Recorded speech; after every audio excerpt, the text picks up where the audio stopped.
you really have your heart set on, but try to do, I love that advice about really kind of scheduling time, being organized with this, and make sure you have an understanding with your parents and your loved ones. If you don't feel like talking about college decisions at the Thanksgiving table, set those ground rules early, but protect your mental health, especially there's already enough going on in senior year. You don't really want this to be like a huge stressful burden on you. All right.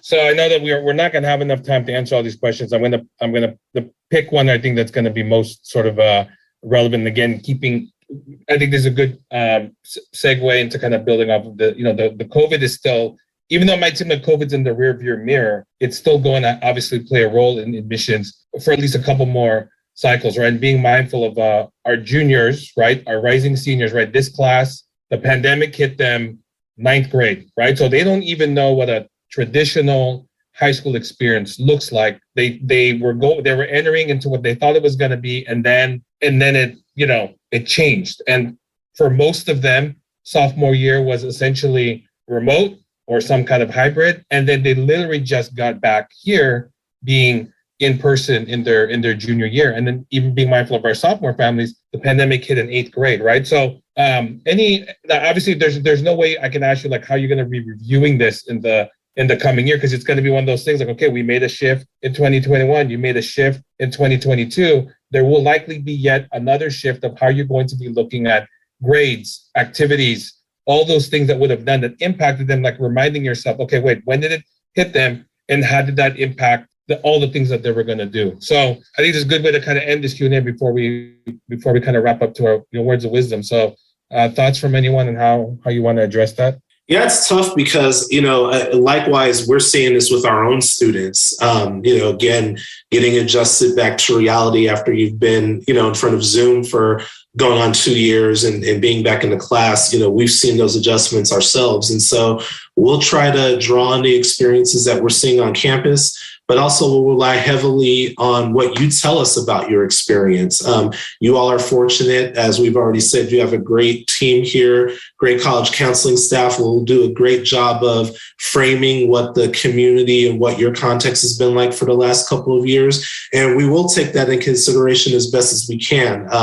I will just remind you all that, again, it's tough because we want to consider these things, but also, especially for at more competitive places, you are competing with other schools and other students and from other states. And so that's a wild card of it, how you compare to others. But, especially if you've built your list around schools that are great fits for you and great communities, that'll give you an opportunity to explain whatever your contexts are. But the big thing is if there's really any particular things that impacted your performance, or, what you've done in class, make sure you address it. Don't leave it for us to discover or figure out on our own, or don't leave it for your recommenders.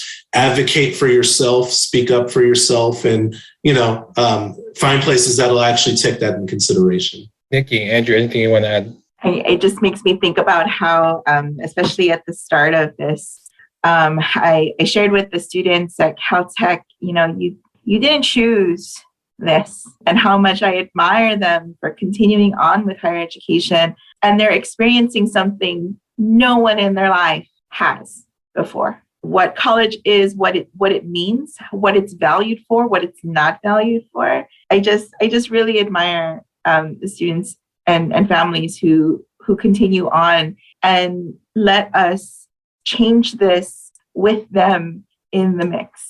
Yeah, I mean, it's just so much adjustment. It can be overwhelming. I think sometimes I even forgot how to hug people. And so I just hope that, that there are a lot of people in your college communities and in education that appreciate you, value you, and want to see you on their college campuses. And so just at whatever point it makes sense for you to continue on with higher education, thank you. And I just wish you the best in all that adjustment. Well, I'm going to pass the mic back to Ms. Wong to wrap us up here. All right, thank you. That was a wealth of knowledge and information that we heard. We hope some of this information put our families or students at ease and also, empowered you to feel more equipped in this process. Right now, I want to pass it over to our panelists again and just impart, just take 1 minute to provide a word of wisdom that you want our families to take away. And anybody can start. Sure, I can start. So like Philomena was just saying, no one's going to get out of this process without any stress, right? So there are two types of stressors. There's stress that you can do something about, and there's stress that you can't do anything about. You really need to focus solely on those things that are within your control, and the things that aren't, you've got to try to do your best to put those aside. Because if you focus your time, your energy on those things that are within your control, it's time well spent. And so, I think there's so much focus on the one big decision that colleges make. It seems like that's like the thing we all think about when we think about college admission, but there's a little something I like to call the meatloaf principle. And so there are three major decisions in this process. So one is that big decision that colleges make. The other two are yours. You decide ultimately where you're going to apply. And the biggest one, you decide where you're going to enroll. And as Meatloaf sang, 2 out of 3 ain't bad. I just say clever Meatloaf references, but I would just go back to, it's great that you all are engaging in this process at this time. Take advantage of it. And I think the more you are thoughtful going into building your college list, the better your results will likely be. So again, don't worry about, I wouldn't put the focus on you trying to follow what a college is looking for, but rather find colleges that kind of fit what you're looking for. And that'll make it easier for whoever's reviewing your application to say yes to admitting you and accepting your application. And so, because like Andrew said, students are under this perception that we're in control of this process, but you all control most of it. So do your work, and I think you'll have good results. And lean on your counselors. They're some of the best in the country, so you're good. Wow, I knew I should have jumped in after Andrew. I was like singing Meatloaf in my head. I think one of the great things about working in college admissions, I feel like I got to relive my own experience over and over for years. And as I told my 9-year-old niece, I'm still in school. I never left. But it also helps me to remember how much my family was a part of this. And at the time, I never realized, never thought about it. But as I left for school and my relationship strengthened with my family, with my parents, and then coming into this work and learning about the things that my parents did and supportive family members did, which I didn't even realize, which all helped me to get to where I wanted to go and pursue my college career. It just has deepened my appreciation for them. And so what I would offer is that I hope that you will hold dear the time that you have now. And especially in those moments when things just get a little too you'll take a deep breath together and know that, you're in this together, and there are no better people in your life than those that are supporting you now to see you through to wherever it is that you decide to go. Thank you again for having us. Yeah, thank you again. I love that each of you talked about this is like a family process, and parents, you have a big influence how your kids view this process. There's already so much chatter going on, peer to peer at school, and the pressure of how did you do on this test? Where are you applying? And so really make this a loving process for your kids. And just take that time to set apart time, just once a week, like Andrew was saying, to talk about college. Don't overwhelm them. They want to go to college. They want to do well. 4 years is not the only path. So, keep those options open for your child and invite them into those conversations.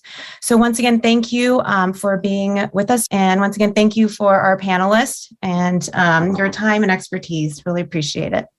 Yes, thank you all. Just a quick plug. I know that some of these folks are not going to be touting themselves, but I just want to emphasize to our community how lucky we already have 3 folks. I know they've just we didn't tell them to tout anything that we were doing, but these 3 folks deserve plenty of applause and praise for being leaders and presenters in our field of work in the conferences that we've been a part of. So just know that we're really blessed to have them share their wisdom and thoughts about this. For those of you who get social on your media, I know that Nikki Chan and Andrew Clover both are pretty active on Twitter. And Andrew has recently also launched a podcast. So for the families who are looking to get additional insight, please consider, for those of you who have Spotify or wherever you get your podcast. You want to plug it? Now I'm going blank. Inside Admission, correct? Yeah, the check is in the mail, Patrick. Yes, it's Inside Admission, singular, not plural. Singular, there you go. Podcast.com. Yes, so I've already listened to, that could be another webinar if I were like, let me tell you about some of the words of wisdom there. So you just got a snippet from Andrew. There's some great podcasts there where you get some insight from other folks who do this work, much like Nikki, much like Palone. So please use those. We know social media is a big thing out there. Please consider doing that. So thank you again, folks.